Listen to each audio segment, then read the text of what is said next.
You are listening to the Bitter Medicine Podcast on KWAZ Radio.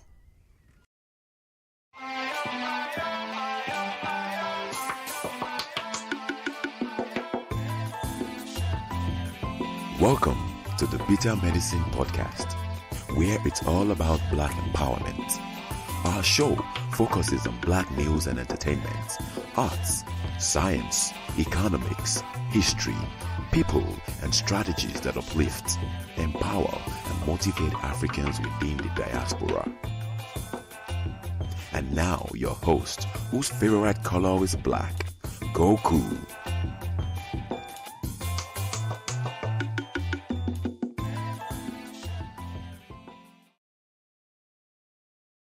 Welcome back to the Bitter Medicine Podcast. I am your host, Koku. Here today with another episode of the show, another paper we're going to be reading. You already see the title, so you know what it's about. The title alone is gonna rub some folks wrong, but so be it. It has to be said. Before I go any further, first things first, I want you guys to follow KWAZ Radio on YouTube. Follow KWAZ Radio on YouTube. Let's get those numbers up. As well as let me remind you that this show is a part of a podcast network called KWAZ Radio. There are other shows on the network that you guys should be checking out. For example, this is DAX. You tune into the Harsh Reality Podcast, providing you with social commentary on the news affecting our community, only on KWAZ Radio. Peace, family. This is Oni, inviting you to listen to the Pro-Black Perspective, where Black problems are addressed with Black solutions. You are listening to the Bitter Medicine Podcast on KWAZ Radio. Yes, indeed. Also, check out the Queen's Council Podcast. I really got to get that bump from them. The Queen's Council Podcast on KWAZ Radio. Shout out to Cash App donations. Donation. I don't think the donor wants me to put the name out there like that.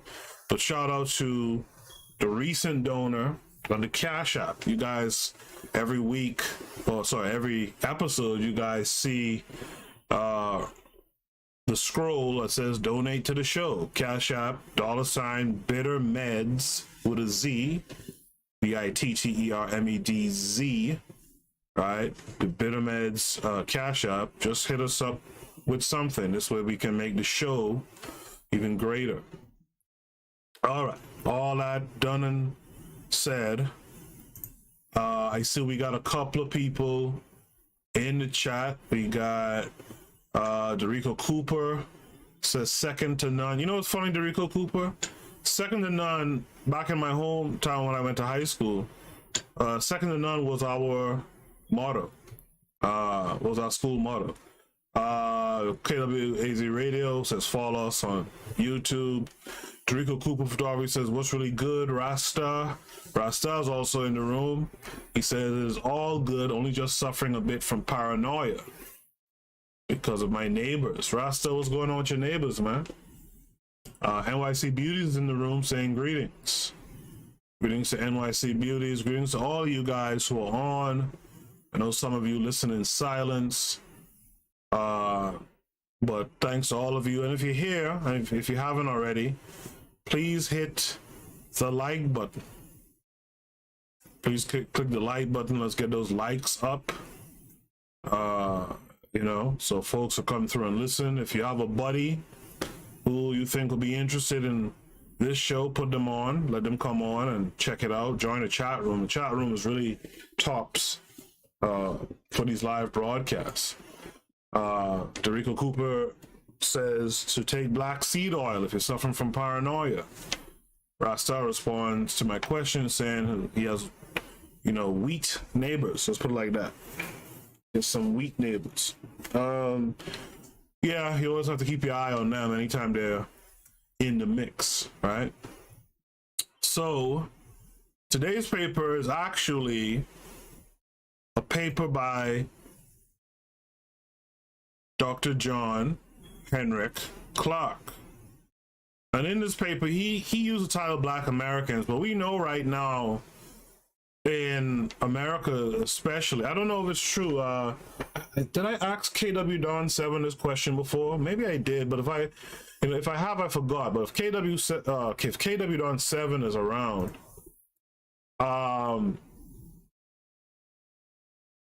if he's around, he can answer this question. Do you have the foundational Black American, the Canadian ADOS crew out there in Canada? Right? Is this a whole North American thing, or is this just limited to the US? Well, in any event, you know, when Dr. CLARKE wrote this paper, hello to Black Excellence in the room. Y'all check out Black Excellence. Kevin Care 42 says great night, so he's here as well. So y'all make sure check out Kevin Care 42, his channel, to see his photography with beautiful Black women from across New York City. But when Dr. CLARKE wrote this paper, you know, he identified Africans in America as Black Americans. Therefore, the title of his actual paper is Black Americans, Immigrants Against Their Will. And I made the title of this episode, you know, hashtag ADOS, hashtag FBA, Immigrants Against Their Will, because one of the things you keep hearing their talking heads keep repeating is that they're not immigrants, right? But the important thing to note is that your ancestors were taken from one country, which is something else they also tried to deny, and brought to this country in servitude. And so unfortunately, either way you skin the cat, you know, it's ancestors of yours who built a country basically for free. Unfortunate to say. Right? Turned out to be a great country that they built. But you built it as the enslaved. You built it as someone who was subjugated, who was forced to build it. You didn't build it on equal terms. Right? So that's why I framed the episode title this way, but it's just a reflection of the times that we're in. And I want to read this paper that Dr. John Henrik CLARKE spoke about this issue of Black Americans being immigrants and being immigrants against their will. Americans who came from Africa were not immigrants in the usual sense. If they were immigrants at all, they were immigrants against their will. Therefore, in looking at the Black Americans and their impact on the English colonies that became the United States, a different vantage point and frame of reference must be used. First, there is a need to locate the Africans on the maps of human geography, history, and culture, and then explain how and why the slave trade started. The Africans are a very old people, and they have played many roles in history, from saints to buffoons. They have been both the makers and destroyers of great nations. They have met the Europeans many times in the crossroads of history. In the closing years of the 14th century, the Europeans began to recover from the confusion of the Middle Ages, once again pushed outward. During the latter half of the 15th century, European nationalism was reflected in the expansion of trade in both slaves and manufactured goods. The marriage of Queen Isabella and King Ferdinand gave Spain a unity to drive out the Moors. Portugal, likewise, was becoming a powerful Mediterranean and Atlantic nation. European skills in shipbuilding had improved, and in search of new worlds to conquer and souls to convert, Europeans began to venture beyond their shores. There are many reasons why they had not embarked upon the worldwide exploration before this time. Their ships were small and unsafe for long sea journeys. While oars were sometimes used to propel these ships, the outcome of all voyages depended largely on the wind. There were few good maps or instruments to guide sailors through unknown waters. Furthermore, at the time, most Europeans were ignorant of the shape of the world. Indeed, some of them thought it was flat. Portuguese sought to disprove this, and about the middle of the 15th century, they began trading with the people along the west coast of Africa, to which they gave the name Guinea, after the Sudanic Empire of Ghana. In 1488, Bartholomew Diaz had sailed around the southern tip of Africa. About 10 years later, another Portuguese sailor, Vasco da Gama, sailed past the point reached by Diaz. With the help of an Arab pilot, Vasco da Gama reached India in 1498. For Europe, the door to the vast worlds of Asia and Africa was open. Initially, the Europeans did not come to Africa to find slaves. For years, they had heard stories of her great riches. At the Battle of Ceuta against the Muslims in 1416, Prince Henry, the navigator of Portugal, heard about the prosperity of Timbuktu and the wealth of the great states along the west coast. He also heard stories about a great African Christian king named Prester John. Before the end of the 15th century, the Portuguese sailors had come to know the general shape of the continent and traded regularly with African countries from 1741 onwards. Forts were built along the west coast, and the most famous of these forts still in existence is Elmina Castle in what is now Ghana. We talked about Elmina Castle a lot in the last episode. This fort was built in 1482 by a Portuguese captain, Don Diego de Anzumbuja. Because of the large profits gained by the Portuguese in their trading in this country, they called it the Gold Coast. Social and political unrest began to develop among some of the nations of Africa at the time. At the time, Europe was regaining its strength and a degree of unity. The first Europeans to visit the West Coast did not have to fight their way in. They came as guests and were treated as such.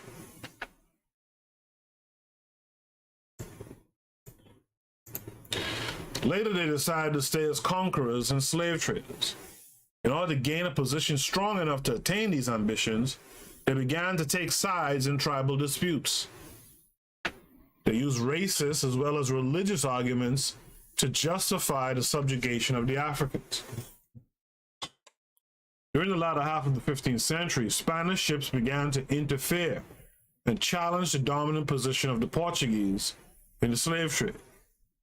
This caused the Portuguese to build a cluster of forts along the west coast of Africa to protect their interests.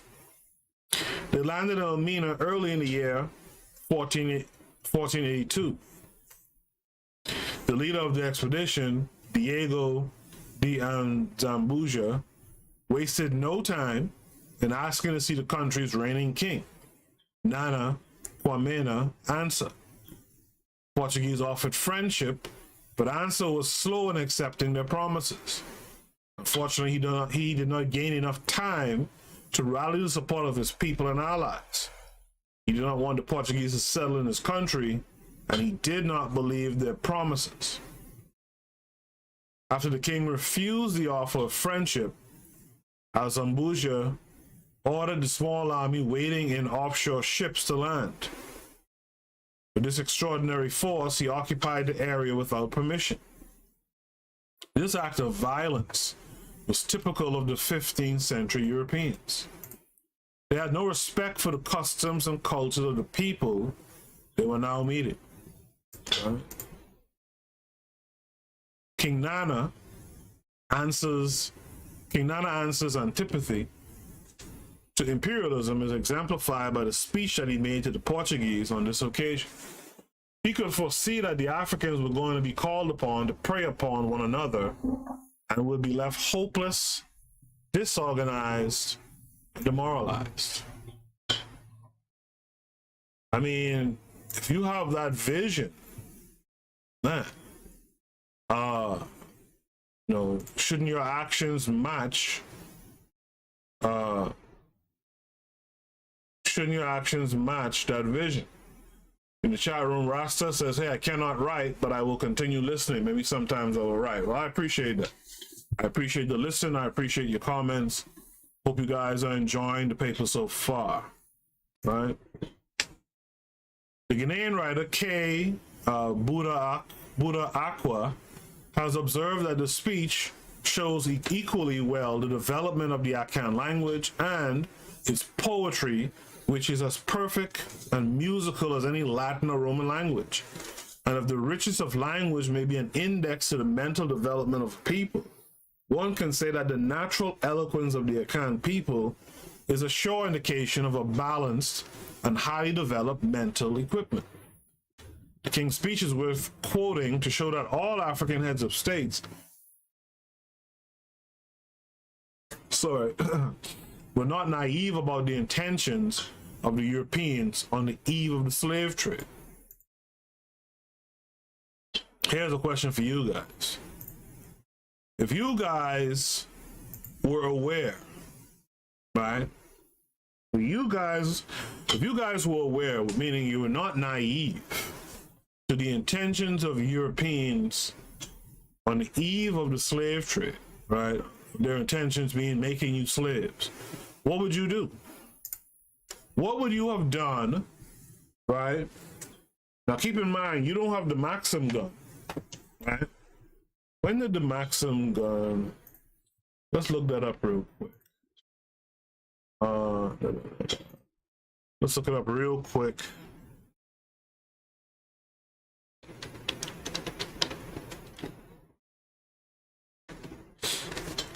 Real quick, the Maxim gun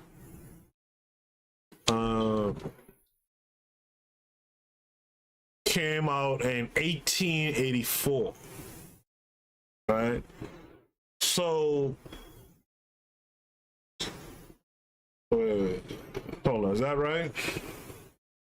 Did the Maxim gun come out in 1884? Because if the Maxim gun just hit around 1884, yeah, the Maxim gun was in development in 1883 to 1884, right? Now, again, perhaps a Maxim gun is not the first gun. It's, of course, but what I'm trying to get at is that they didn't have the Maxim gun is associated with imperialism, right? These first guys in 1488 and all that kind of stuff who were coming onto the continent, right? What was their weapon of choice, and why couldn't you defend yourself against it? That's my question. What would you have done, right? Seeing what these white folks were about to do, or these wheat folks were about to do, what would you have done? So this King's speech says, "I am not insensible to the high honor which your great master, the Chief of Portugal, has this day conferred upon me. His friendship I have always endeavored to merit by the strictness of my dealings with the Portuguese and by my constant exertions to procure an immediate landing for the vessels. But never until this day did I observe such a difference in the appearance of his subjects. They have hitherto been meanly attired, were easily contented with the commodity they received, and so far from wishing to continue in this country, were never happy until they could complete their landing and return. Now I remark a strange difference. A great number richly dressed are anxious to be allowed to build houses and to continue among us.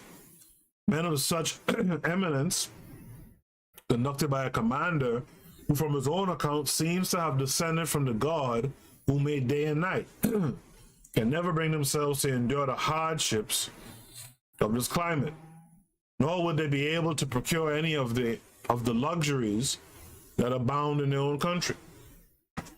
The passions that are common to all men will therefore inevitably bring on disputes, and it is far preferable that both our nations should continue on the same footings as they have hitherto done, allowing our ships to come and go as usual. The desire of seeing each other occasionally will preserve peace between us." See that? Limit your reactions. That's what a nation is supposed to do.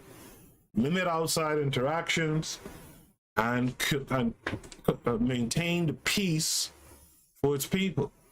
The sea and the land being always neighbors Wow, that's nothing but a word. That's a line right there. The sea and the land being always neighbors, are continually at variance, and contending who shall give way. The sea with great violence attempting to subdue the land, and the land with equal obstinacy resolving to oppose the sea. This was the beginning of European colonization, the beginning of the hunting ground for procuring slave labor, and the disruption of African religion, culture, and social systems. Sorry. As the Spanish began to seriously compete with the Portuguese in the slave trade, the Pope intervened and attempted to define their respective spheres of influence. Europe's Reformation and the subsequent conversion of England and Holland to Protestantism in the 16th century also had repercussions in Africa. Protestant kings no longer felt bound to obey the authority of the Pope and his division of the world. Owners of ships in those countries felt free to enter the slave trade in areas that the Pope had assigned to the Portuguese and the Spanish in 1493. Francois I of France voiced his celebrated protest, quote, "The sun shines for me as for others. I should very much like to see the clause in Adam's will that excludes me from a share of the world." You see how these people think? And you want to share religion with these folks, right? You want to share religion. You want to share in these folks' religion. The King of Denmark refused to accept the Pope's ruling as far as the East Indies was concerned. So William Cecil, the famous Elizabethan statesman, denied the Pope's right to, quote, "give and take kingdoms to whomsoever he pleased," end of quote. England, France, and Holland began to challenge Spain and Portugal the Iberian Axis. They insisted that they too had a right to colonies in South America and the Caribbean islands. I mean, they also insisted that they had a right to the slave labor that was needed in order to develop the sugar, tobacco, cotton plantations of the quote-unquote New World. The discovery of the Americas and the Caribbean islands was to bring about the intensification of this inhumane trade. French, Dutch, Danes, and English also built trading posts along the West Coast. The fact that a form of domestic slavery existed in West Africa prior to contact with Europeans is often used to excuse the European slave trade. We just talked about this in the last episode. The two systems had few similarities. The tragic and distinguishing feature of the slave trade introduced by the Europeans was that it totally dehumanized the slave and denied his basic personality. This crucial act was supported by a rationale that was created in part by the Christian Church, later extended by the rioters and pseudoscientific racists of the 17th and 18th centuries. The myth of a people with no history and culture emerged from this period. The slave trade prospered and Africans continued to be poured into the New World.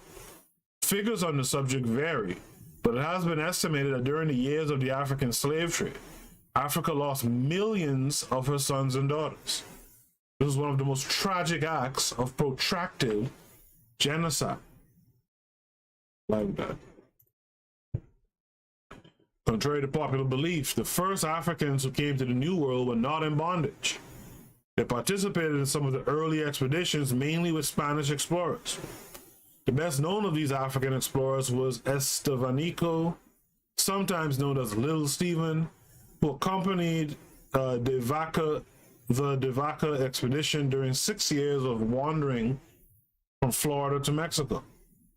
The remarkable thing about Estevanico, who came to America in 1527, is that he was an extraordinary linguist. He learned the language of the Indians in a matter of weeks. Because of his knowledge of herbs and medicines, he was accepted as a deity by some Indian tribes. You know, when you look at early man, right, or man throughout the years of development, like the things that could throw a man, you know, 500 years ago, is like a joke to us today. You know, like I read, what was this book? What was this book? I think it was King Leopold's Ghost, maybe. I read this passage that talked about how the Europeans will come and do magic tricks and just wow the Africans, and in some cases made the Africans afraid of them because they were doing like sorcery or something like that, right? And it's so amazing how timing is everything, right? You catch early people, like you catch some Indian tribes, and a man is able to walk in there and learn your language and heal you with herbs and medicines and all that kind of stuff, and you follow that person like a deity. You know, that's crazy to me. In the chat room, Kevin Care42, go back up. Dorico Cooper Photography says, them 15th century wheat folks was like Rick James, habitual line steppers, Charlie Murphy. Exactly. NYC Beauties answered my earlier question. I would have garnered my military. Kevin Care42 says this is what China is doing now. Dorico Cooper says, yep. Black Excellence says, and the Uish people want to complain every year about the Holocaust. Absolutely. Absolutely. This is why, honestly, folks, complaining about what happened to you, it's just not useful. It's just not useful. Like, these white folks, the Uish, can complain about what happened to them, and everyone throws money their way and has sympathy, but because of our skin color, right, and our place of origin, folks don't care about our complaints. So that's why I say just stop complaining. But never forget what happened to you and use what happened to you, like others have done, right? It's going to be harder for us to do it than some of the other folks, but still, put the effort into, right? Put that effort into making something happen. You know, complaining is, these folks don't care about your tears, man. They don't care about your complaining, right? They don't care how well you could speak, how eloquently you could, you know, pose your argument. They don't care about that. Take that energy, start to work with it. In 1539, he set out, talking about, we're still talking about Estevanico. In 1539, he set out from Mexico in a party with Fray Marcos de Niza in search of the fabulous 7 cities of Cibola. And most of the expedition, including Fray Marco, became ill. Estevanico went on alone and opened up what is now known as New Mexico and Arizona. A number of historians have stated that Pedro Mino, one of the pilots of Christopher Columbus's command ship, was an African. In the discovery of the Pacific in 1513, Balboa carried 30 Africans who helped to clear the road across the isthmus between the two oceans. In the conquest of Mexico, Cortez was also accompanied by a number of Africans. Incidentally, one was a pioneer of wheat farming in the New World. In the exploration of Guatemala, Chile, Peru, and Venezuela, Africans arrived nearly 100 years before they reappeared as slaves in Jamestown, Virginia in 1619. Thus, they were major contributors to the making of the New World, and they did not come culturally empty-handed. Many of them brought to the New World such skills as ironworking, leatherworking, and carpentry. Before the breaking up of the social structure of such West African states as Ghana and Songhai, and the internal strife that made the slave trade possible, many Africans, especially West Africans, lived in a society in which university life was fairly common and scholars were held in reverence. In that period of West African history, the University of Sankor, Timbuktu, was flourishing, and its great chancellor, the last of the monumental scholars of West Africa, Ahmed Baba, presided over its destinies. A great African scholar, he wrote 47 books, each on a separate subject. He received all of his education within Africa. In fact, he did not leave the Western Sudan until he was exiled to Morocco during the 1594 invasion. It's quite clear that there existed in Africa prior to the beginning of the slave trade a cultural way of life that in many ways was equal, if not superior, to many of the civilizations then existing in Europe. The slave trade destroyed these cultures and created a dilemma that the African has not been able to extract himself from to this day. There were in the Africans' past rulers who extended kingdoms into empires, great armies that subdued entire nations, generals who advanced the techniques of military science, scholars with wisdom and foresight, and priests who told of gods that were kind and strong.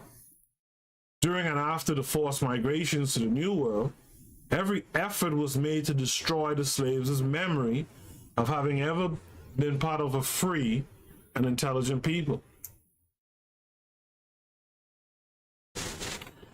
Greatest destroyer of African culture, the greatest exploiter of the African, was the plantation system of the New World. Let me read that again. The greatest destroyer of African culture, the greatest exploiter of the African, was the plantation system of the New World. The African was transformed into something called a Negro. He was demeaned. Of all the slave systems in the world, no other dehumanized a slave more than that started by the Europeans in the 15th century. They created myths that nearly always read the African out of human history, beginning with the classification of the African as a lesser being. The church's justification for slavery was that the African was being brought under the guidance of Christendom, that he would eventually receive his blessings.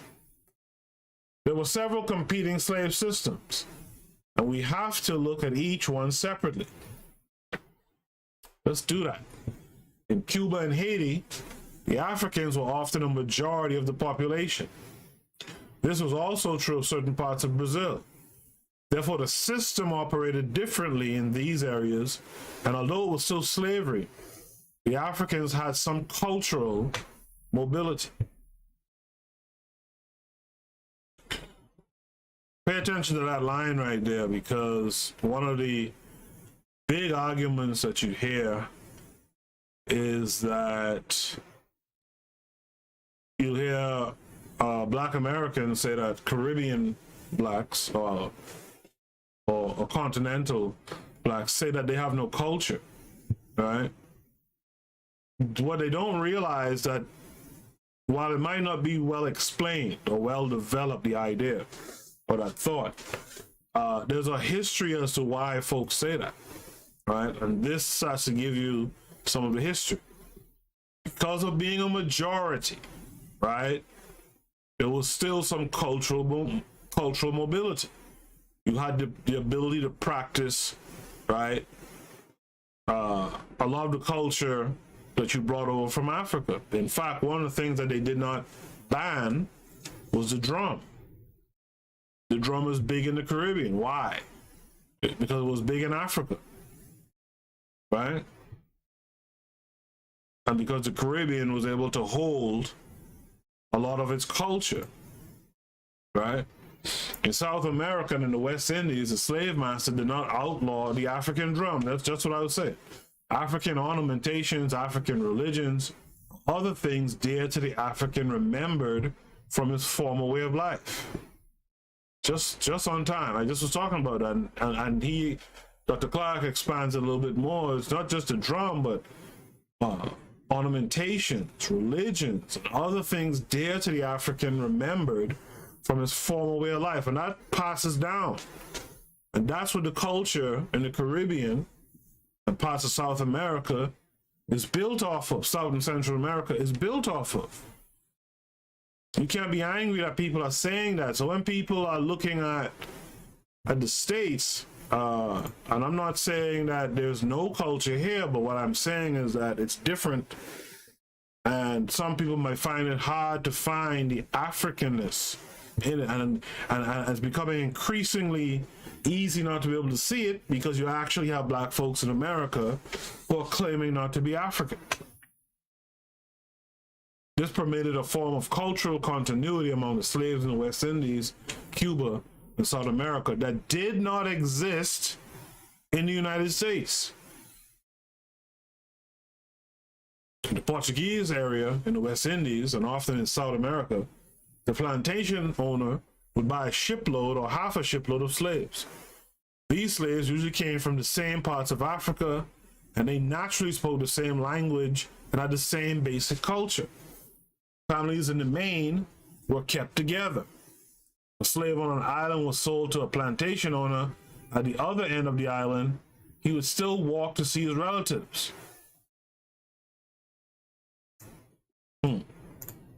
This made for a form of cultural continuity among the slaves in South America, Cuba, and Haiti that later made their revolts more successful than revolts in the United States. And I want to remind you guys, Clarke isn't from the Caribbean or from the continent directly.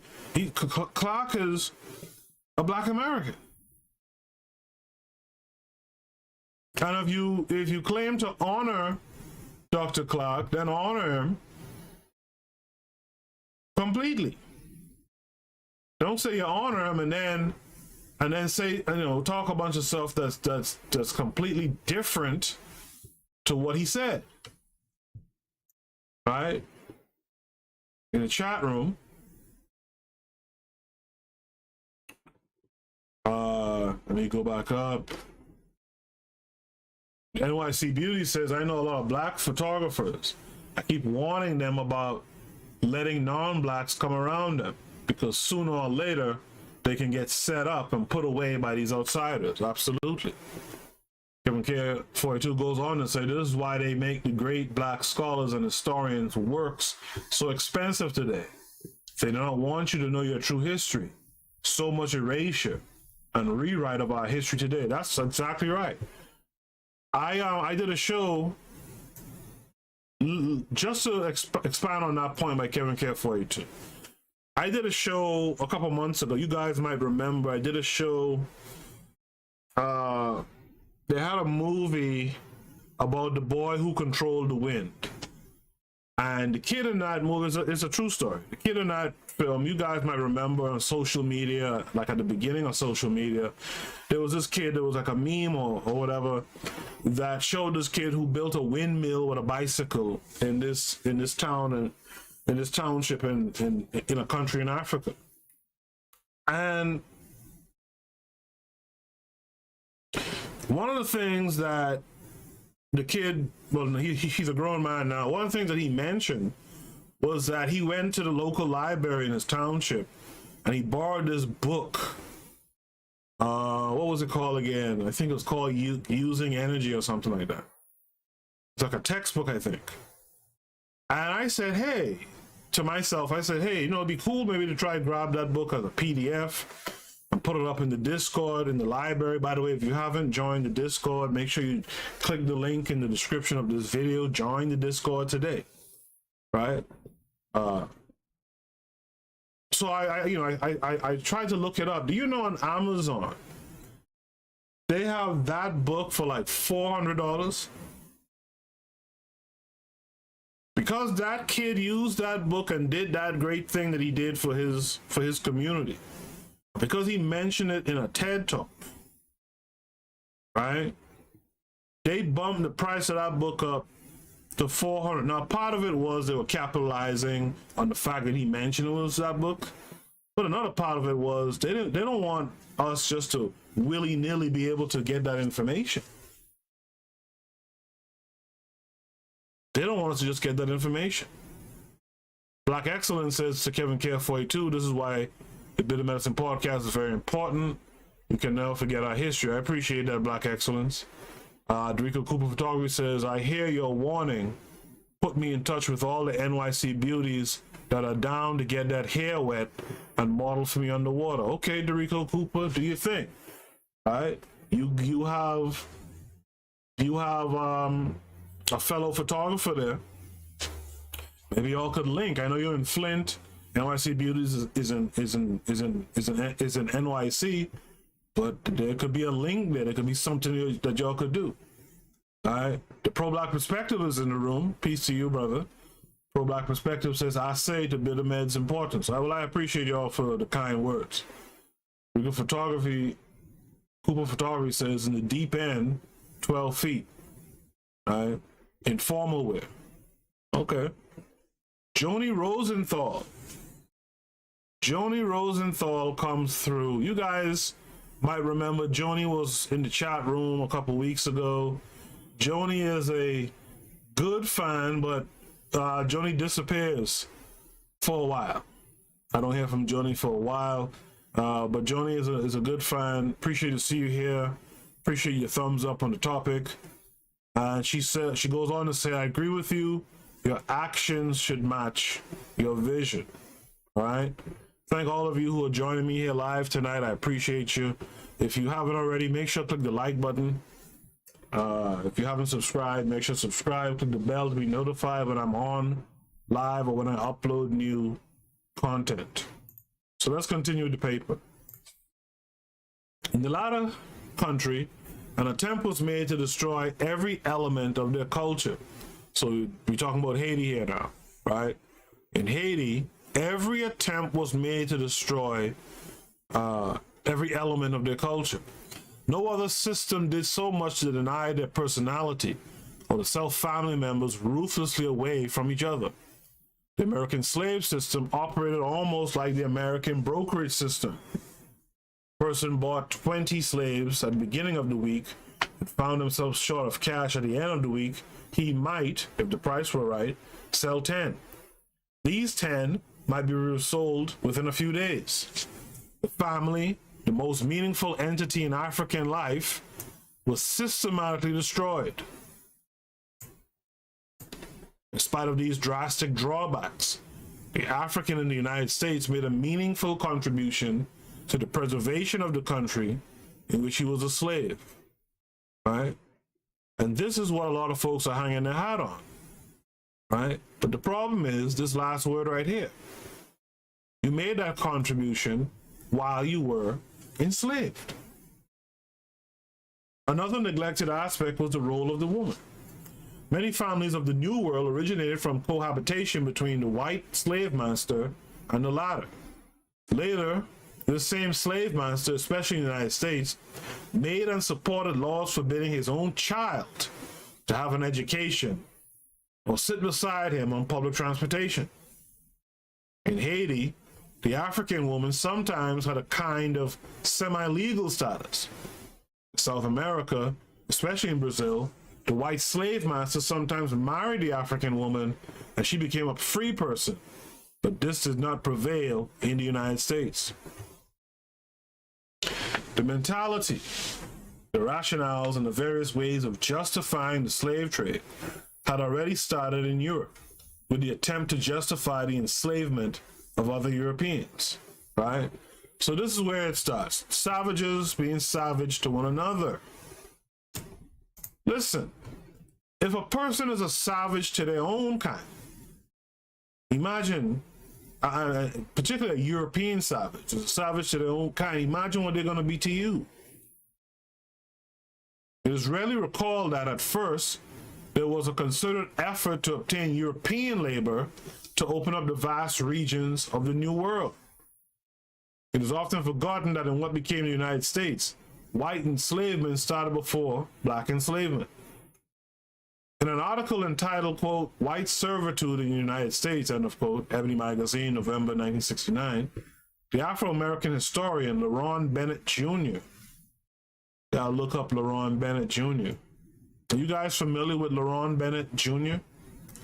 Gives the following information about this period. Quote, When someone removes the cataracts of whiteness from our eyes, and when we look with unclouded vision on the bloody shadows of the American past, we recognize for the first time that the Afro-American, who was so often second in freedom, was also second in slavery. Indeed, it will be revealed that the Afro-American was third in slavery, for he inherited his chains, in a manner of speaking, from the pioneer bondsmen, who were red and white. The enslavement of both red and white men in the early American colonies was a contradiction of English law. It contained no provision for slave labor, yet forced labor was widely used in England. This system was transferred to the colonies and used to justify a form of slavery that was visited upon red and white men. It was decreed that the apprentice must serve his 7 years and take floggings as his master saw fit. That comes from the Bible, by the way. The hired servant must carry out his contract for his term of service. Convicts of the state, often including political offenders, were slaves of the state and sometimes sold to private owners overseas. The colonists claimed those rights over some of their fellow countrymen. A large class of quote-unquote redemptioners had agreed that their service should be sold for a brief term of years to pay their passage money. There was also a class of quote-unquote indentured servants bought by their masters under a legal obligation to serve for a term of years and subject to the same penalties of branding, whipping, and mutilation as were the African slaves. These forms of servitude were supposed to be limited in duration and transmitted no claim to the servant's children. In spite of this servitude, the presumption in law was that a white man was born free.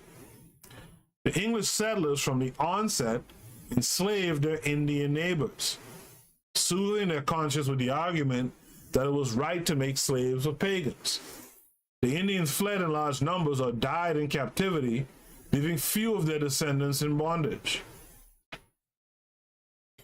Let me read that again. The Indians fled in large numbers or died in captivity, leaving few of their descendants in bondage.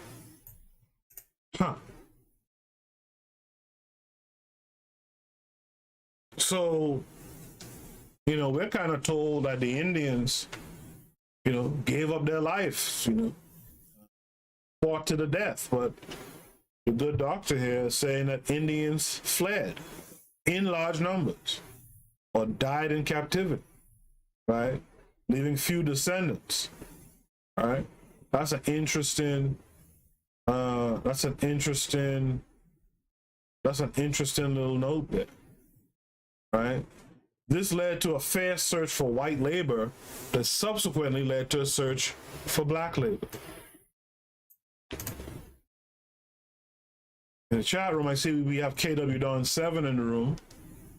Let me go back and read the other comments. Like I say, if you listen to the playback of this show, find time, at least sometimes, to come through and check out the live stream, because the chat room, I gotta say, the chat room is the best thing, right, going on right now, right? The chat room really makes this a good time.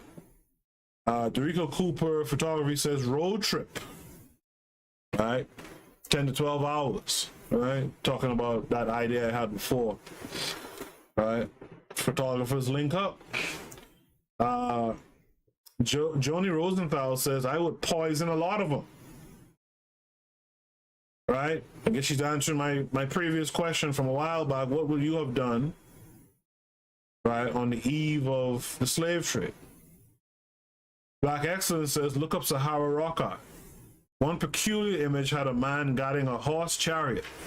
These paintings predate the ancient Egyptians.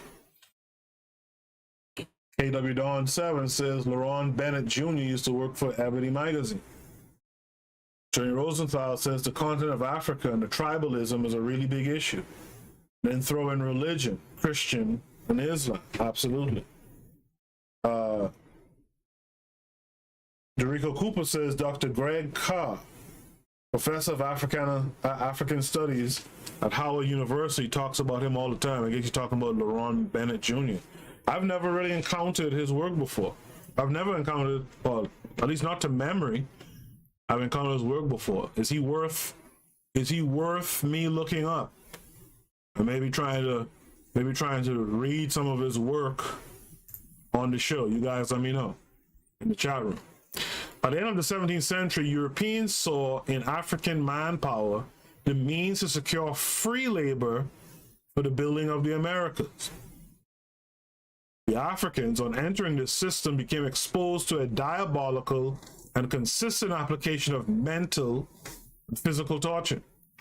As the Africans reflected on their miserable state and the strange and brutal hell surrounding them, they became creatures of conflicting emotions, caught in the throes of nostalgia. Very often, they would recklessly gamble their lives away in suicidal attempts to destroy the entire system. This reminds me of a conversation I peeped on Twitter today with the pro-black perspective and some clown, right? I won't get into the convo because I don't remember all of it. But this is an interesting line. Very often, these Africans would recklessly gamble their lives away. Suicidal attempts to destroy the entire system. These attempts only had limited success, but enough to drive fear into the hearts of the slave-owning hierarchy.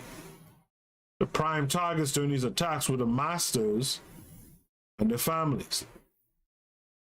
As a consequence of these spasmodic attacks, the latter soon realized that they were losing face and money, and sometimes their lives. They decided that a full course of action, spiritual, physical, and psychological, must be implemented if the Africans were to be transformed from proud, rebellious men into docile servants. Notice Clarke's use of Africans here. He's not calling them Americans, right? He's not just talking about the first set of people enslaved here. He's talking about some of their descendants as well, right? The plans entail some of the most extreme forms of torture.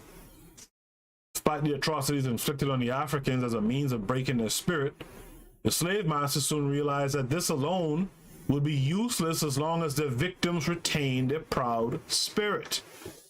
The Christian church came up with a design to bring about their complete submission to the desired code of conduct demanded by the reigning feudal society. I know a lot of you probably get tired of me dissing religion, because I know it's one of the hardest things for a lot of our people to give up. And if you don't like these little jabs I throw at religion, maybe you should not look up an old episode of mine called The War on God, which a lot of people liked at the time. War on God is a heavy hitter.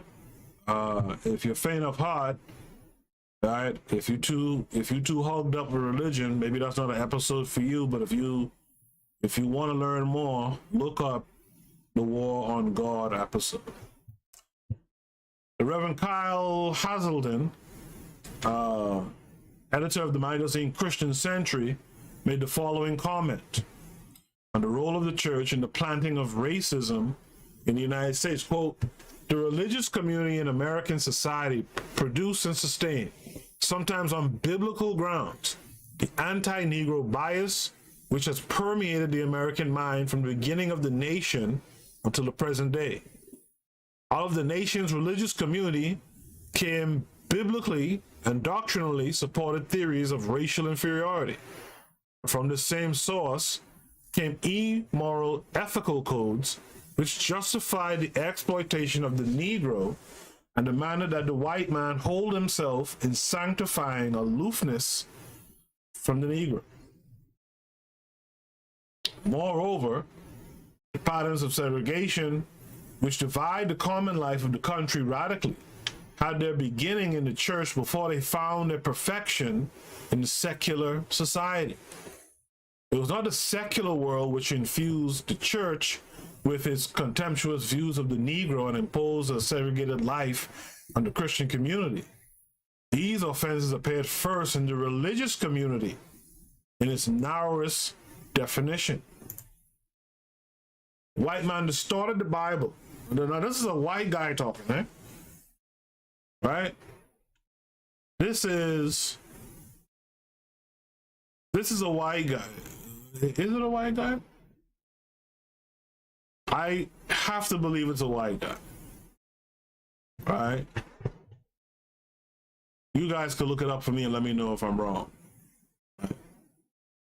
This is what he's saying. The white man distorted the Bible into a defense for slavery, taught the Negro the passive virtues of Christianity, partly in the hope of making him tractable and content with his servile life. White Christian in developing American culture confused Christianity with morality, morality with gentility, and gentility with aloofness from the Negro. As early as 1630, bare 10 years after the arrival of the first Negro slaves, white Christians condemned the crossing of the racial line as an abuse to the dishonor of God, and shame of Christians.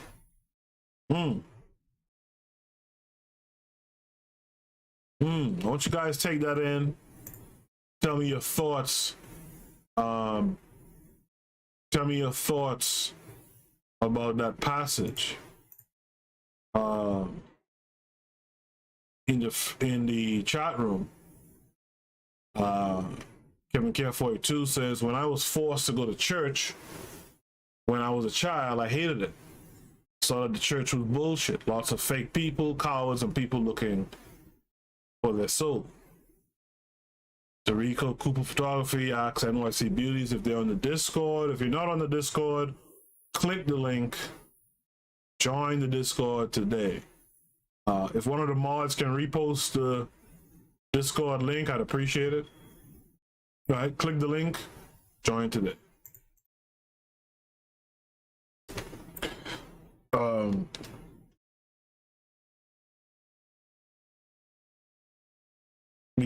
Kevin Care 42 says, the other thing I hated about the church was the music. The frequency they played many of their songs to was very low. Low frequency is depressing. The Black Excellence says the Muzungus are hypocritical. They never follow anything in their own Bible. You can't embrace this. If they don't follow it, why are you following it? Let me take a quick station ID break. I'll be back on the other side. You guys, give me your thoughts on what that Reverend just said. I'll read it out on air. You are listening to the Bitter Medicine Podcast on KWAZ Radio. This is DAX. You tune into the Harsh Reality Podcast, providing you with social commentary on the news affecting our community, only on KWAZ Radio. Peace, family. This is Oni, inviting you to listen to the pro-black perspective, where black problems are addressed with black solutions. You are listening to the Bitter Medicine Podcast on KWAZ Radio. Yes, indeed. Also, make sure to check out the Queen's Council podcast here on KWAZ Radio. This weekend, by the way, speaking of KWAZ Radio, should be a good one. The Pro-Black Perspective has a couple shows I see already up, ready to go Saturday and Sunday, I think it is, as well as probably has the usual worship. He's gonna have a debate. You guys tune in to that debate on African spirituality, and he's supposed to have another show with a few voices on it. I can't remember the topic there. He can post it in the chat room if he is so inclined. But yeah, make sure you guys check out the stuff that's going on in KWAZ Radio, man. We're building something here, and it'll be good if you guys support, a real black media that's really talking about what's going on and giving you a lot of information, to chew on. All right, at least that's what I hope. I hope that's what I do. I'm sure that's what the pro-black perspective does, etc. Right? So check those out. To continue, blacks did not submit without a fight. As early as 1663, a group of slaves joined white indentured servants to plan a rebellion. Later, some slaves took the Christian version of the Bible literally and believed that God meant all men to be free. Such a man was Gabriel Prosser of Virginia, who felt in 1800 that he was divinely inspired to lead his people out of bondage. Over 40,000 slaves were involved in this revolt. He thought was betrayed. While different manifestations of resistance to slavery and colonialism existed throughout the 17th and 18th centuries, the best organized resistance came in the 19th century. The freedom movements in Africa, the West Indies, and the United States made the present-day movement possible. In fact, the whole of the 19th century, for us, can justifiably be called the century of resistance. Concurrent with the revolts in the United States, there were anti-colonial revolts in Africa. The new Western capitalist class was demanding more profits from the slave system, while the British were actually changing from one form of slavery to another. In the United States, there was no such pretending. In his essay, A Brief History of the Negro in the United States, John Hope Franklin gives us this picture of the period. Quote, by the beginning of the 19th century, there were unmistakable signs of profound economic and social change taking place in the United States. The commercial activities of the new nation were expanding, and there were those who already were beginning to think in terms of promoting industrial development, similar to that which was occurring in England and on the continent. Beyond the areas of settlement, rich new land was beckoning settlers who could plant staple crops and enjoy the freedom offered on the frontier. In 1803, the United States purchased the vast Louisiana territory, and although it would be many years before the entire area would be settled, Americans and European immigrants were rapidly moving beyond the mountains. The greater portion of the people who moved from the Atlantic seaboard were committed to the institution of slavery, and if they had any slaves, they took them along. Not even the War of 1812, in which several thousand Negroes fought, halted the march of Americans in slavery into the New West. There were two distinct freedom movements among Afro-Americans during the first half of the 19th century. One was represented by continuous slave revolts, and the other by free, quote-unquote, free black men and women who were engaged in a concerted effort to free their enslaved brothers and sisters. The latter movement was started during the latter half of the 18th century by men like Prince Hall, who was ably abetted by others in the 19th century. When Hall arrived in Boston, the city was the center of the American slave trade.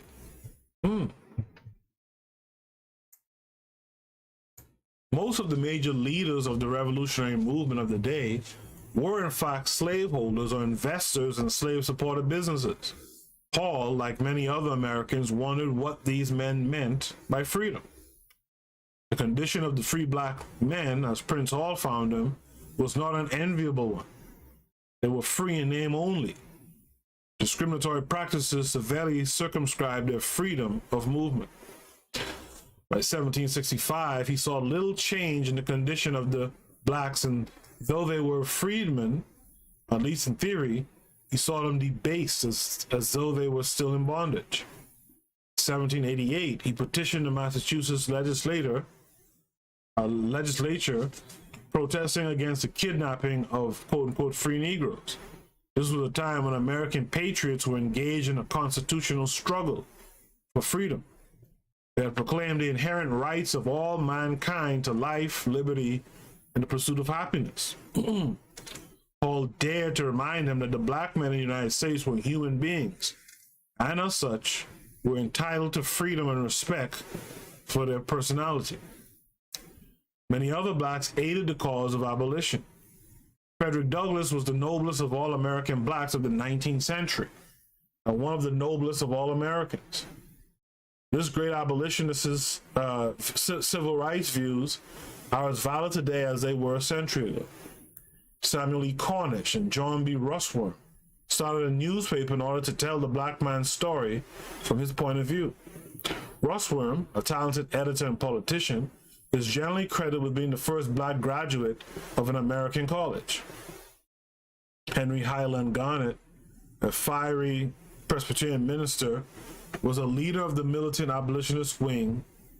Sojourner Truth, the first black woman to become an anti-slavery lecturer, was also a strong leader in the feminist movements of the 19th century. Harriet Tubman was a pioneer rebel and slave activist who later served as a nurse, scout, and spy in the Civil War. John Brown, called quote-unquote God's angry man, was the first white martyr to die for black freedom. Among other white men who helped to create the first freedom movement, Wendell Phillips and William Lloyd Garrison were outstanding. In 1857, famous Dred Scott decision theoretically opened all territories to slavery. But before any considerable number of slaves could be taken to them, the Civil War began, and Congress in 1862 prohibited slavery in the territories. After 4 years of conflict, the Northern's victory in the Civil War resulted in the emancipation of the slaves. The slaves had played an important part in the achievement of their freedom. Some 186,000 black troops took part in 198 battles and skirmishes and suffered 68,000 casualties. The total number of blacks, including servants, laborers, and spies, amounted to more than 300,000. President Lincoln acknowledged that the war could not have been won without their help. In the opening chapter of his book, Black Reconstruction, Dr. W.E.B. Du Bois has stated, quote, "Easily the most dramatic episode in American history was the sudden move to free 4 million black slaves in an effort to stop a great civil war and 40 years of bitter controversy and to appease the moral sense of civilization." The appeasement, if it was an appeasement at all, right, was short-lived. For 11 years following the end of Civil War, black Americans participated in the political life of the nation on both state and national levels. The first time in the nation's existence, it seemed as if its democratic promise was going to be kept. By 1875, the tide turned against the blacks in the South and in the rest of the country. The Republican Party bargained away the political rights of blacks in order to pacify the brooding white South. Some black politicians held on for a few more years, but their heyday in American politics was over, and that's true still today. The heyday is done with.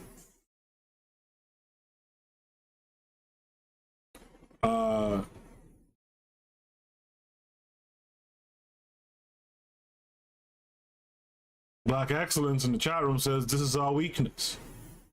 It says, "Replace the church services with economic empowerment, then we will grow." That's Kevin Care 42. NYC Beauty says to Kevin Care 42, "The only way the Muzungus and other outsiders get us is through our morality.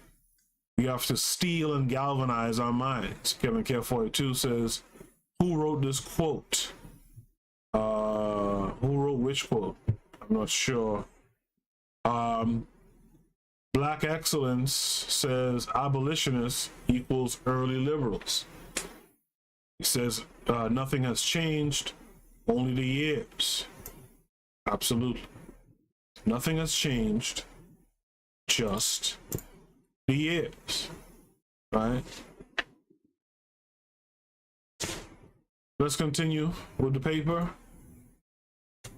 If you have any comments, questions, or what have you, post them in the chat room. I'll read them on air. Let's dialogue. To continue though, the period in Afro-American history from 1877 to 1901 is called the nadir, the lowest point, the time of the greatest depression. This is the period when blacks lost the right to participate in the government of this country. It was during that period that lynching became the order of the day. Most of the Jim Crow laws came into being during those years. By the early part of the 20th century, the Afro-American people had produced an intellectual class that was in revolt against the second-class citizenship that had been fastened upon them. The revolt, led by the great scholar W.E.B. Du Bois, did not stop the solidification of disenfranchisement and segregation in the South. Southern politicians and Northern philanthropists had already anointed Booker T. Washington of the Tuskegee Institute and declared that he was the leader of the Negro people. The people themselves were never consulted in this matter.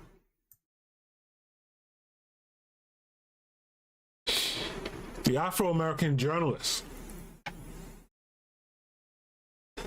Lauren Miller, in a speech called, quote-unquote, The Call for Leadership, delivered at Stanford University, California, 1962, made the following appraisal of Dr. Du Bois for this period. Quote, when W.E.B. Du Bois won the battle for the minds of Negroes in his historic conflict with Booker T. Washington, his victory signaled or signalized the triumph of his concept of the talented 10th as the leaders of and the spokesman for American Negroes.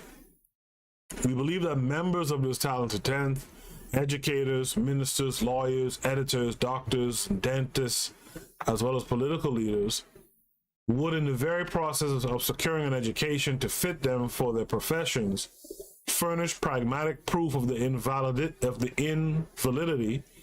of the then current doctrine of racial inferiority.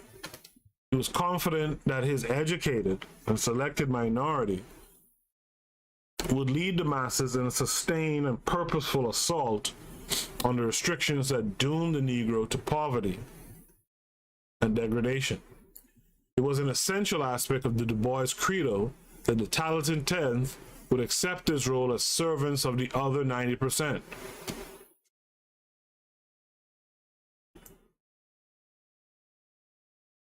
Just as he believed he had done.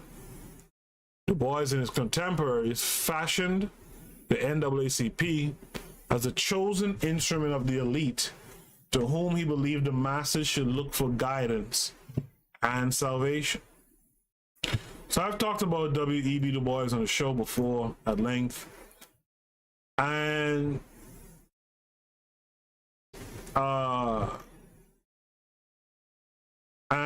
the reality is that Du Bois' talented 10th idea is not a bad idea. I'm not going to go through the whole spiel I've gone through in the past, but I'll say that it was not a bad idea. It was just poorly executed.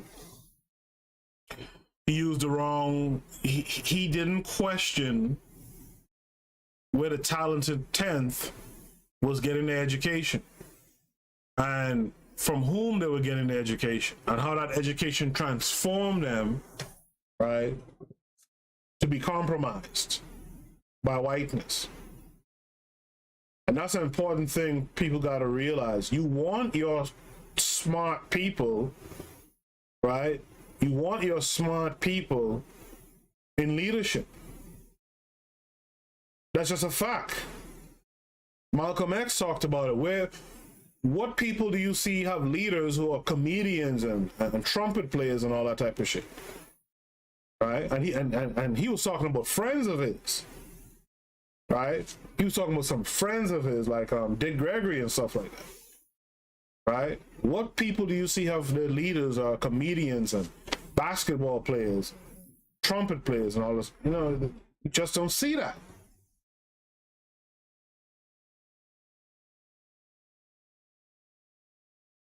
I see people who are bigger fans of Tupac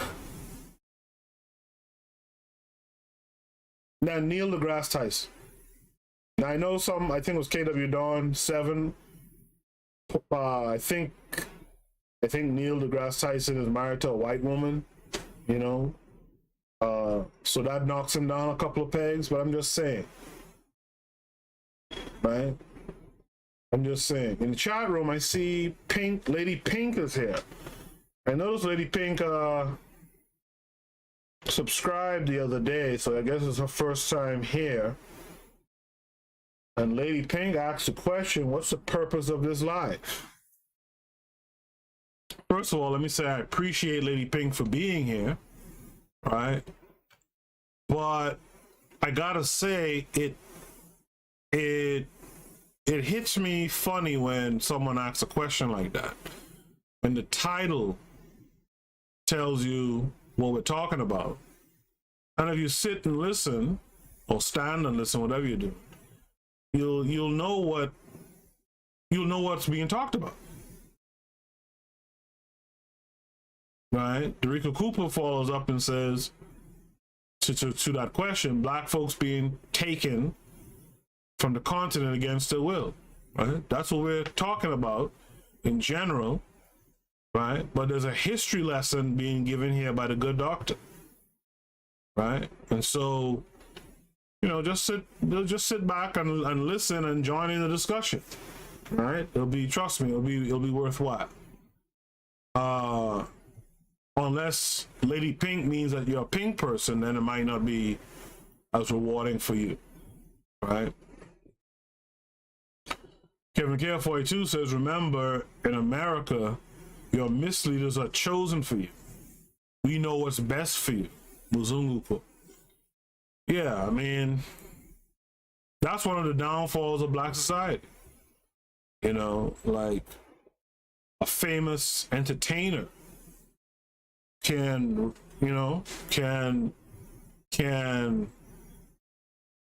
be the voice that you listen to the most, which is crazy. You know, it's crazy. I'm not saying that an entertainer doesn't have an opinion and doesn't have thoughts about a certain topic.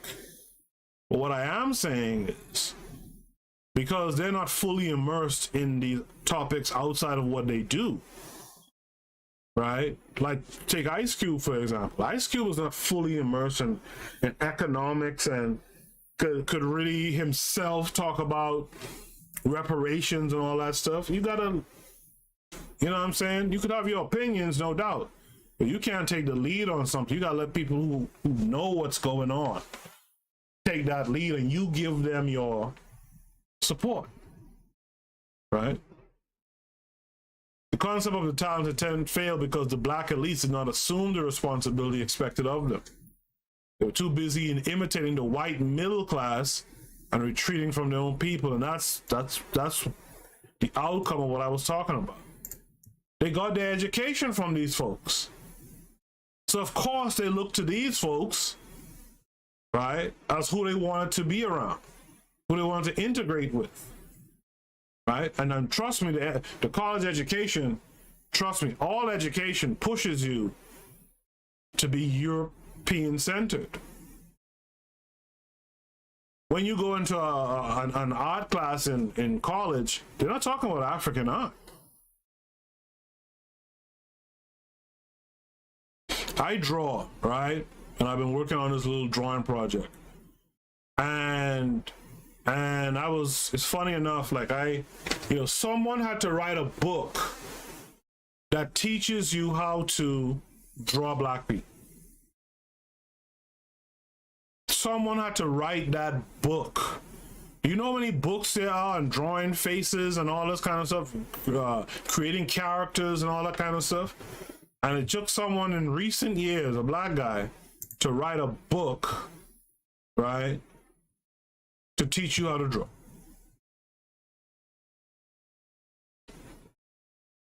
Where's Lady Pink? Is Lady Pink still here? Or did Lady Pink break up? Right?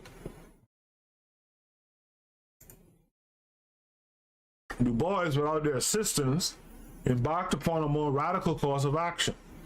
In the early part of this century, this is back in the 90s, he became the intellectual father of his people. After the death of Booker T. Washington in 1915, his leadership was unchallenged until the emergence of Marcus Garvey in the early 20s. Dr. Du Bois, more than any other person, sowed the seeds of what is now called, quote unquote, the Black Revolution. Towards the end of the 19th century, this intellectual giant took up the fight and ably carried it to the middle of the 20th century. He is the father of the present struggle against racism and for African redemption. Men like Marcus Garvey thought they differed with Du Bois. Men like Marcus Garvey, though they differed with Du Bois, would draw in part from his intellectual conclusions. There is now an international struggle on the part of people of African descent against racism and for a more honest look at their history.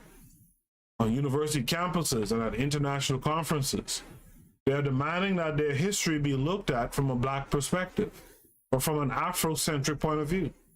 This is taking a struggle against racism to the world's campuses, where the theoretical basis of racism started. This has helped to create new battle lines and a lot of fear and frustration on the part of white scholars. They still do not recognize that removing this racism is the healthiest thing that present-day Black scholars can contribute to the world. That in the cry of Black power and Black history, Black people are saying a very powerful, complex, yet simple thing. I am a man, quote unquote. The struggle against racism all along has been a struggle to regain the essential manhood lost after the European expansion into the broader world and the attempt to justify the slave trade. The struggle within Black educational institutions had centered in most cases on how to remove the stigma of slavery and make Black Americans, immigrants against their will, think better of themselves, prepare them to demand full citizenship status. Black Americans came into the 20th century with some of the unresolved educational problems of the 19th century. Boom. Carl G. Woodson called attention to this in two near-classic, I don't know why he says near-classic, those still neglected books, The Education of the Negro prior to 1861 and The Miseducation of the Negro in 1938. I think more people are familiar with the Miseducation of the Negro. Dr. Woodson tells us, quote, "It required little argument to convince intelligent masters that slaves who had some conception of modern civilization and understood the language of their owners would be more valuable than rude men with whom one could not communicate. Questions, however, as to exactly what kind of training these Negroes should have and how far it should go were to the white race then as much a matter of perplexity as they are now. Often the motive of the slave owners who agreed on some education for the slaves was to make them more productive workers on the plantation. If you're not controlling your own education, the education that they give you will control you. This is why I've been pushing this African-centered curriculum, right? For you guys who are listening, if you want to see our folks get better within a generation or two, invest your labor and your time, your money, etc.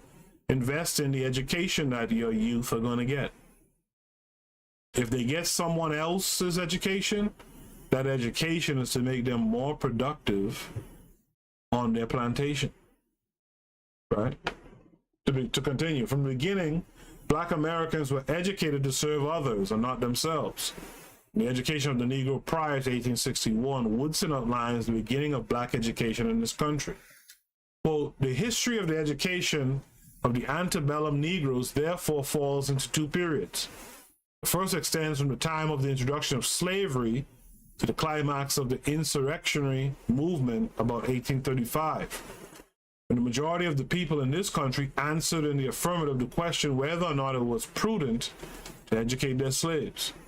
Then followed the second period, when the Industrial Revolution changed slavery from a patriarchal to an economic institution, and when intelligent Negroes, encouraged by abolitionists, made so many attempts to organize insurrections that the pendulum began to swing the other way. By this time, most Southern white people reached the conclusion that it was impossible to cultivate the mind of Negroes without arousing overmuch self-assertion. The early advocates of the education of Negroes were of three classes: First, masters who desire to increase the economic efficiency of their labor supply. Second, sympathetic persons who wish to help the oppressed. And third, zealous missionaries who believe that the message of divine love came equally to all, taught slaves the English language, and they might learn the principles of the Christian religion.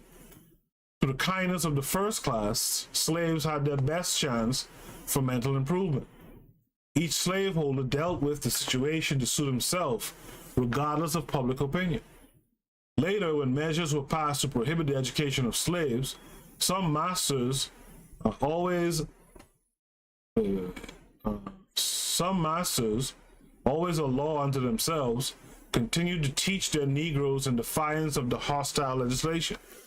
Sympathetic persons were not able to accomplish much because they were usually reformers, who not only did not own slaves, but dwelt in practically free settlements far from the plantation on which the bondsmen lived.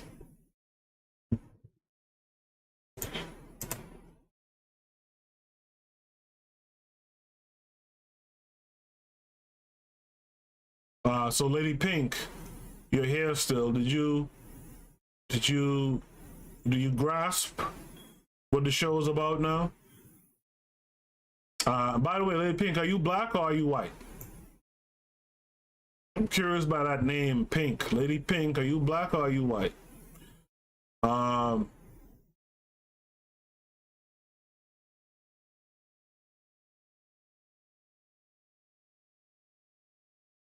KW Don 7 says Tupac was not revolutionary. He got into an altercation with another black male named Orlando Anderson, which led to his death. Enough with the conspiracy theories. Yeah, I agree. I've said on the show before, Tupac was a dummy. Frankly, Tupac was a dude who came from folks who were Panthers, right? So there was something to him, right? But he basically went backwards. Tupac went to a high school for the arts with this chick who was entangled the other day, right? You don't just walk into those schools, right? So this was a smart dude who went backwards and became a dummy, a dumb thug. Dressed in all white, he stomps out, him and others stomp out one man, right? Which where I come from, people will tell you no ganging, right? And he gets killed because of it. But a lot of people will listen to Tupac more than they'll listen to a black intellectual. Kevin Care 42 says these misleaders are the ones out there saying stop Asian hate. You never hear them speak about black issues. I'll add to that and say these same misleaders, right, the people who folks be listening to, like Common, the rapper Common and all that stuff, who they're talking about stop Asian hate. Common them don't say a damn thing when black women are getting their ass beat in these same Asian shops. Kevin Care 42 says, as for photography, Kodak did not make a film that shows black skin properly.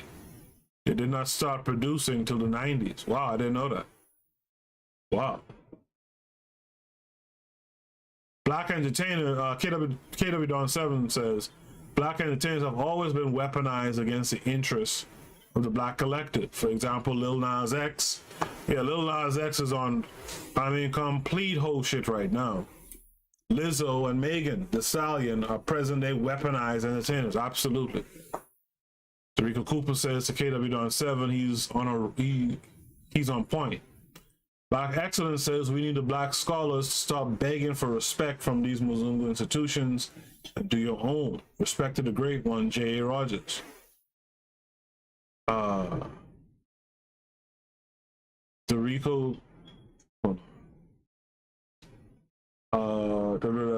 Black Excellence says to KW Don 7, look at how they are on this stop Asian hate garbage. They do not care about us.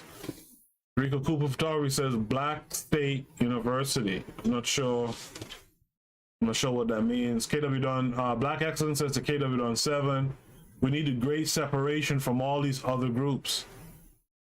We are far more important to them than they are to us. We must see our power. Kevin Care 42 says, to me, when the Romans tried for 400 years to teach the ancient Britons to read, they left in frustration and failure. Absolutely. KW7 says, never trust an entertainer. Push the Black Unified. Kevin Care 42 says, to me, the slaves were admonished for speaking the English language incorrectly. One thing that they forgot was that the English language was learned from them. Where's Lady Pink? Lady Pink hasn't come back with an answer to my question. Are you a black person or not? The Spanish and French missionaries had a different approach to the education of slaves.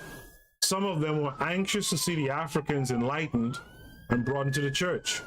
This was a change from their previous position when they had originally advanced the enslavement of the Africans rather than that of the Indians. The position of these Catholic missionaries forced the English into a more positive stance in matters relating to education.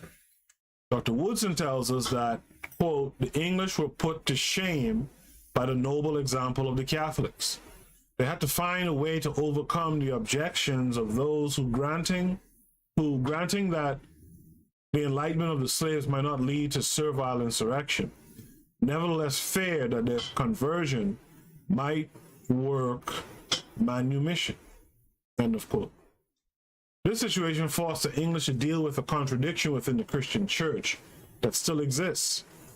Can a Christian hold another Christian as a slave and still be a Christian? In order to deal with the urgency of this matter, the colonists secured through legislation by their assemblies and a formal declaration of the Bishop of London, the abrogation of the law which stated that a Christian could not be held as a slave.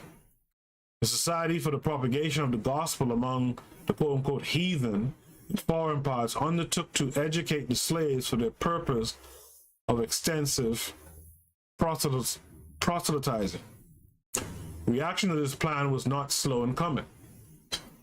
During the first quarter of the 19th century, especially in the South, reactionaries forced public opinion to prohibit gradually the education of Africans, except in some urban communities where progressive blacks were able to provide their own schools.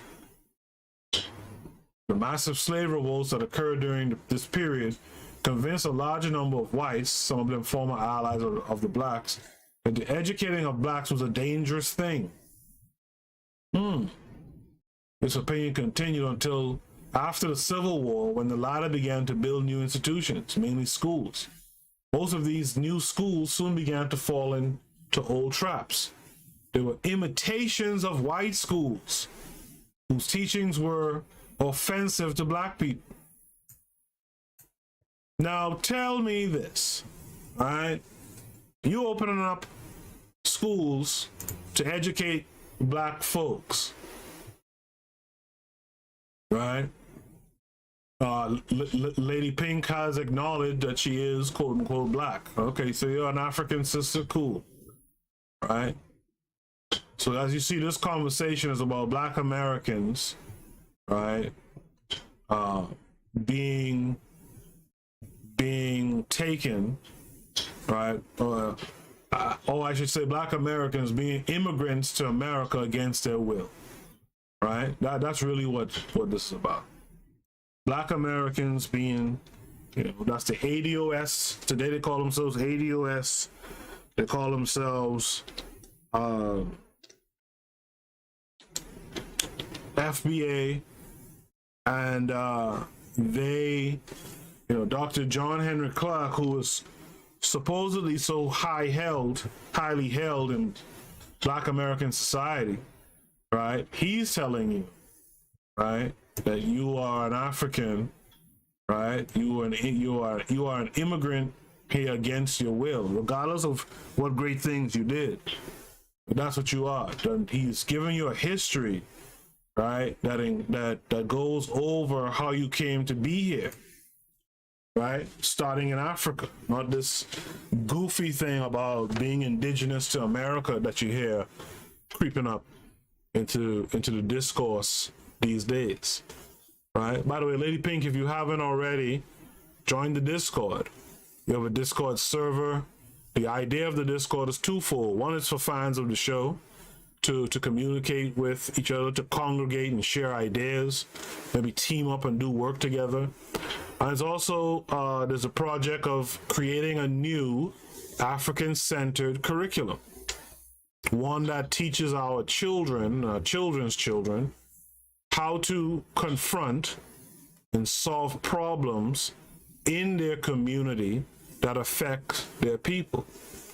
So if you want to, work on that with me, by all means, join the Discord. Say, I'm here to work on the curriculum. If you want to be a fan of the show and just commune with the good folks, some of them in this chat room today, like Dorico Cooper Photography, Kevin Kerr, etc., KW Dawn 7, the Pro Black Perspective, people like that. If you want to come in and just hang out and check out the the video library that we have, or check out the Bitter Medicine Podcast library, or with PDFs.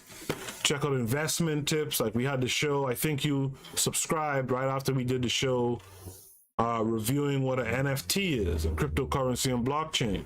You could jump in there, you could add conscious videos, things you like to watch yourself, you could add any books you have, etc. Just hop on, ask how you can help, what should you check out, and I or someone else will gladly point you to the places of interest on the Discord. Join the Discord today. The education of Afro-Americans then began to move on several elements. Education in churches, community centers, and homes began to supplement education in the schools.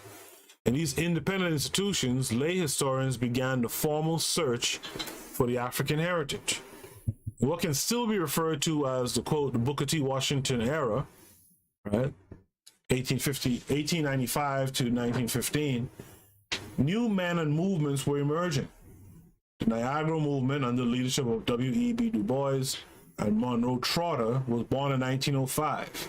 Some of the ideas of the Niagara movement went into the making of the NAACP in 1909. During the years leading to the eve of the First World War, those that immediately followed, the flight from the South continued. Over 500,000 blacks migrated northward in search for better paid wartime jobs, better schools for their children, better housing. For a short while, they entertained the illusion that they had been improved and that they had escaped from the oppression of the South. By the way, speaking of better housing and stuff, I once heard y'all's favorite grifter say that Black Americans never came from the poverty that you might see in the continent or the Caribbean. And one thing this grifter said that stood out to me, he talked about, you never seen no Black Americans living in tin roof houses and stuff. Family, that is a complete lie. You understand? That's a complete lie. I have a friend right now, a sister who I'm friends with, who tells me in North Carolina, to this day, in certain parts of North Carolina, you'll be driving by a piece of land in some bush, and you'll say to yourself, oh, look at that dilapidated, broken down house.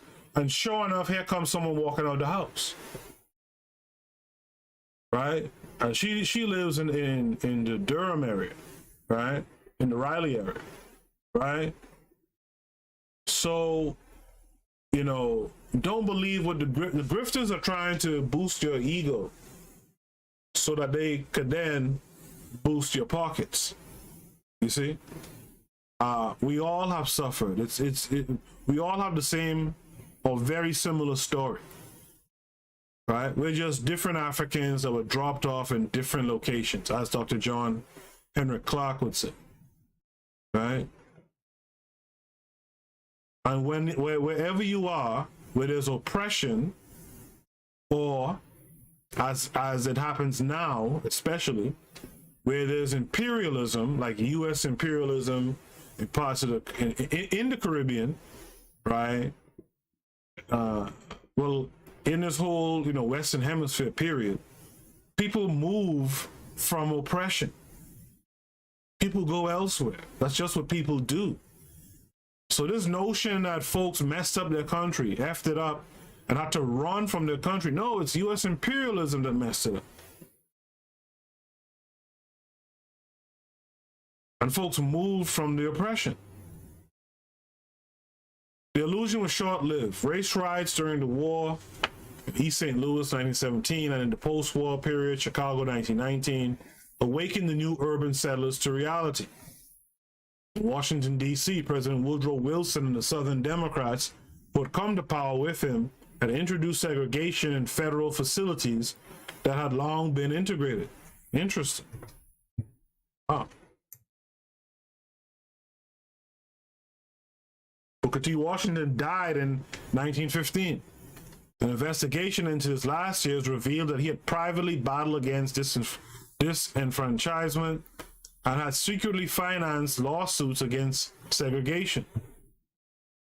But publicly he maintained his submissive stance. With Washington gone and the influence of the Tuskegee machine in decline, a new class of black radicals came forward. That's something to look into. Booker T. Washington died in 1915. An investigation into his last years revealed that he had privately battled against disenfranchisement and secretly financed lawsuits against segregation. But publicly, he maintained his submissive stance. That's very interesting. Washington gone and the influence of the quote-unquote Tuskegee machine in decline, a new class of black radicals came forward. For a few years, Du Bois was at the center stage of leadership. As the founder, editor of the NAACP's Crisis magazine, Du Bois urged in 1918, quote, "Let us, while this war lasts, forget our special grievances and close ranks shoulder to shoulder with our fellow citizens," end of quote. The continued discrimination against black Americans, both soldiers and civilians, soon made him regret having made the statement. I would be regretful too. The end of the war brought no improvement to the lives of the former. The then prevailing conditions made a large number of them ripe for the militant program of Marcus Garvey. This was the beginning of the heroic and troubled years of the black urban ghetto.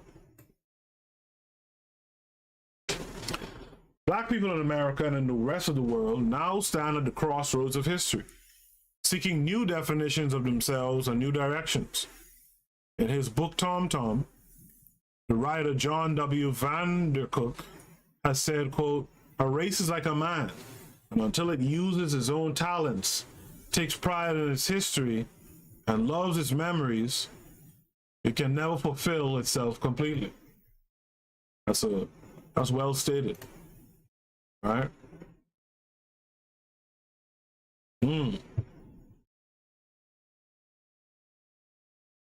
Use your own talents, take pride in your history, love the memories, right? And then the race will advance. Today, Afro-Americans are beginning to use their talents more creatively in their struggle for total liberation and nationhood. Today is why they are taking pride in their own history, loving their own memories. Well, they're not doing that now, but at the time that Dr. Clarke wrote this in the 90s, right, they are searching for a way to relate better to Africans in Africa and other parts of the world. There are clear indications that they will move beyond Pan-Africanism and help to build a world union of African people. This will not make us relate less to America, but more, though, in a different way. Now that we are becoming more aware of our history, how to use it as an instrument of our liberation, we know that we are the only immigrant group which was invited here. Those who invited us waited anxiously for our arrival. They sent large ships to bring us here, manned by well-armed thugs. We faced no unemployment problem. There were plenty of jobs waiting for us. The jobs that we did help to make America. And that's the end of the paper. Okay. Let me read that last paragraph one more again. Now that we are becoming more aware of our history and how to use it as an instrument of our liberation, we know that we are the only immigrant group which was invited here. Those who invited us was us waited anxiously for our arrival. They sent large ships to bring us here, manned by well-armed thugs. We face no unemployment problem. There were plenty of jobs waiting for us. The jobs that we did help to make America. Now, he's being somewhat facetious here, but he's being real in that you were an unwilling immigrant. But you're an immigrant all the same. This is, America is, right, whitey's country. That's just what it is. Right? That's just what it is. And anyone who comes here, largely because of U.S. imperialism elsewhere, that destroys other people's countries, that brings about mass poverty, folks will then come to America for a chance to make it, a chance to reach back and help their families in the countries that America has destroyed or is destroying. So it's this vicious cycle that America is the master of, right? And that's the real deal about immigrants coming here. Immigrants come here because of largely U.S. and other European countries and the imperialism in the area, in the region, right? I'll tell you a fact right now. No Jamaican, if Jamaica had a economy where the dollar was 1-to-1, everyone could get access to the things that they could get here. If Jamaica, Haiti, the Bahamas, Grenada, if those countries had that, they won't come here. But in those countries, you have to be already from an affluent family to be comfortable still in those countries. Then, of course, there's people who just want to go somewhere, somewhere else and see something different. It's not always this case of people running from a messed up country. Some people just want to stretch their legs out. Me personally, I'm from an island that's 7 miles by 21. I want to stretch my legs up. Trust me. In the chat room, NYC Beauty says, the more you listen to this paper, the more you hit a fear in them. They know the power that Black people have in them. They see it. Many of us do not see that greatness. Absolutely. These folks know us better than a lot of us know ourselves. And because they know us, they know that they have to spend every day. Sometimes I see people saying, these white folks ain't paying no attention to Black folks. Bullshit. One of the biggest fears is retribution. How do you quell that fear? Well, you got to keep the people down who you think might be out for retribution. You got to keep them down. And clearly you have to do something every day on a day. This is why every day there's a Black man being killed. And if he's not being killed, his killer is on trial. Like we're seeing right now with George Floyd. I saw some headline on Twitter today. They had his ex-girlfriend up there on the stand today. And apparently there was questioning her. I think she's a white woman too. There was questioning her about their struggles with drugs over the years. What does that have to do with this thug, this savage, with his knee on this man's neck until death? And by the way, in that video, this is why these videos can be so traumatic. In that video where we watched George Floyd on the ground with a knee on his neck, one of those first responders, I saw that clip. One of those white guys, a first responder, said when he reached on the scene, there was no pulse. That dude was dead. They straight up and down killed that dude right there on camera. And they did the same thing with your boy here in New York, Eric Garner. They realized they were filming, and one white cop says, "Oh, don't worry, he's breathing, he's still alive." Nah, that they killed that man on the scene. They do this stuff to incite fear, to incite worry. You know, there's Negroes on Twitter today talking about the might of America and how you expect us to go up against America and all this old stuff. Listen, for all you religious folks, let me bring back a story for you guys. We're going to bring back that story of David, a small man, kill a giant. And I'll leave that right there. In the chat room, Derico Cooper Photography says, whoever said that, they never been to rural Alabama. That's what you know what's so weird? You know what's so crazy? This grifter who said it, I don't want to call the name, but you guys could probably figure out. I know some of you know who I'm talking about. This grifter who said it is either is from or grew up in Alabama. Definitely grew up in Alabama.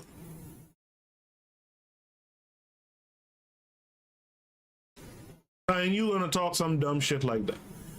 Johnny Rosenthal says, so we're not going to address the elephant in the room, that some African tribe leaders sold their people into slavery. We've addressed it before. I mean, we could address it now. What do you want to say about it in totality? The reality is that, as Dr. John Henrik CLARKE said, the black folks thought that they were peers of these folks. And so what people will call sold don't understand that the way things were done. See, here's the thing. Let me just break it down like this. The first thing you have to remember and understand fully is that slavery is a concept that's a natural law, that's a natural concept in human history. The strong will always take advantage of the weak, however they become strong. It could be physically strong, it could be intellectually strong, whatever. So slavery was a natural phenomenon. So there was slavery in West Africa before Europeans came. But what a lot of people don't pick up on, and it's funny because a lot of people who will bring this kind of stuff up, quote unquote Christian, what a lot of people don't pick up on is that, and you can see the proof of this in the Christian Bible, in the Old Testament in particular, that slavery was something that was done for a period of time. Slavery was something that was done for about 7 years. And it was usually to pay off a debt, or you lost in a war or something like that. And at the end of it, you could have kept your money that you made. At the end of it, you could have married into this dude's, you know, the so-called enslavers' family and all this kind of stuff. The issue is the Africans had no idea that they were dealing with absolute savages, or at least when they figured it out, perhaps it was too late. Perhaps it was too late.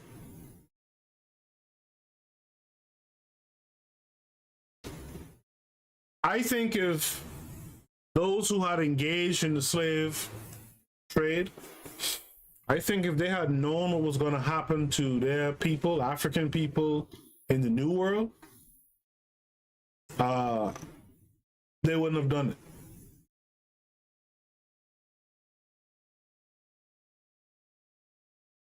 They wouldn't have done it. So we got to be honest about what the mentality of the Africans were, right? You lost in battle, right? We have you captured like hostages because you lost in a battle. Your tribe is going to come back and fight again. These Europeans are offering us gunpowder and shit to defend ourselves, and in return, we're going to hand over these enemies of our of our state or of our tribe, right?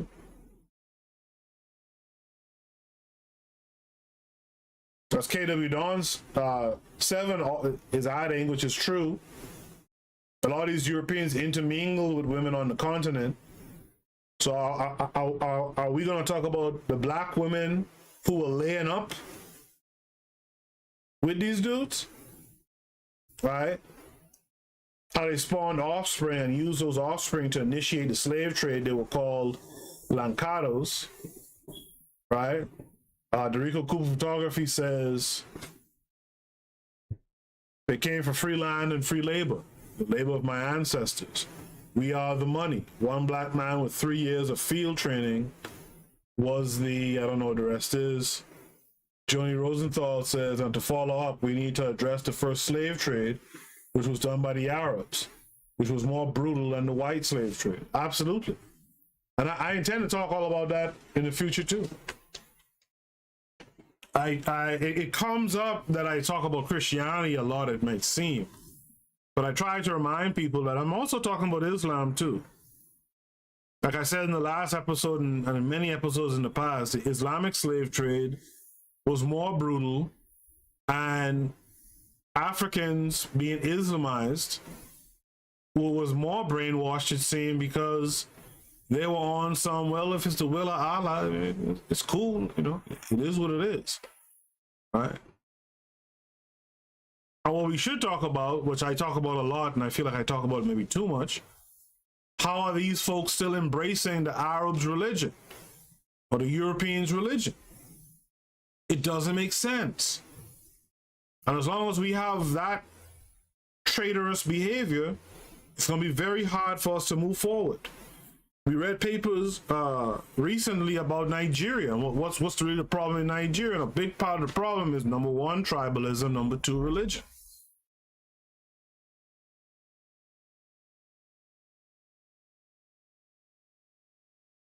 These are the things we have to combat. And us hiding and trying not to talk about it doesn't help us. We've got to start talking about these issues and hope that these fools who follow some of this stuff still, right, break free of the brainwashing. Going back to the African slave trade, what a lot of people don't talk about too, a lot of these dudes who were selling their enemies into slavery, they themselves were enslaved. I see people always talking about why no ships came. Well, what ships were going to come when these folks were enslaved themselves? Anyway, chat room was kind of slowed down, so I've been on this for 2 hours.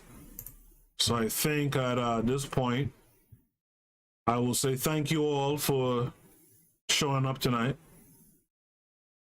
I will say I appreciate you all for joining the discussion in the chat room. If you're listening to the playback, you can still join the discussion. Just post it in the comment section, and you and I and others, if they choose to, will discuss your questions. Before I leave, I'd like to shout out people who were in the chat room. Dorico Cooper was in the chat room. KW Don 7 was here. Joni Rosenthal, mysterious Joni Rosenthal, who I see every so often for 2 seconds. NYC Beauties was here. KWAZ Radio was here. Lady Pink, who's black, was here as well. Lady Pink, if you haven't, join the Discord. I'm trying to create a sister circle, like a sisters only channel or category on the Discord where black women could just go and commune with other black women. I had a request for that because someone I've become friends with recently told me that she cannot find black women who she can, be conscious with and have conscious discussions. So if you're a conscious black woman, I know Joni is on the Discord already. Lady Pink, if you are as well, join the Discord. I'll direct you guys to I'll give you guys access to the Sisters Only section, and you guys build. You know, our sisters need to commune with men, but they also need to commune with women, just like men need to commune with men. We also need to commune with women, but we should have our spaces where we can do those things. Kevin Care 42 was here. Black Excellence was here. I know I'm missing someone. Rasta was here. I think I mentioned NYC Beauties. The Pro-Black Perspective was here as well. So peace to all of you folks who were here with me today. I appreciate you.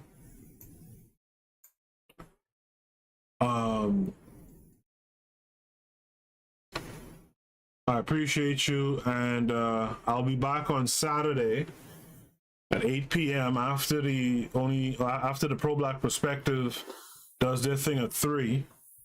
I'll be on at 8 myself, having another discussion. Before I go, I see Derica Cooper Photography says the rain sounds great on them tin roofs when you rocking on the porch in that old wooden chair that was handmade. He then says economic slavery.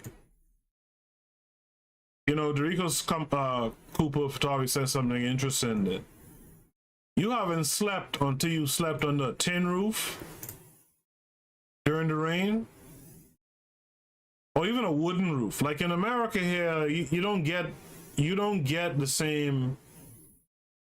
You just don't get the same, the same, what's the word, vibe, right? But the vibes of sleeping under a tin roof, on the wood roof, unbeatable, right? During the rain. Anyway, guys, thanks for coming through. I'll see you guys on Saturday. If you guys join Only Till I Say debate for the Pro-Black Perspective, I'll be in the chat room. You guys can hail me up there, and then I'll be on myself with another episode of the Bitter Medicine Podcast. Thank you all for coming through. Peace.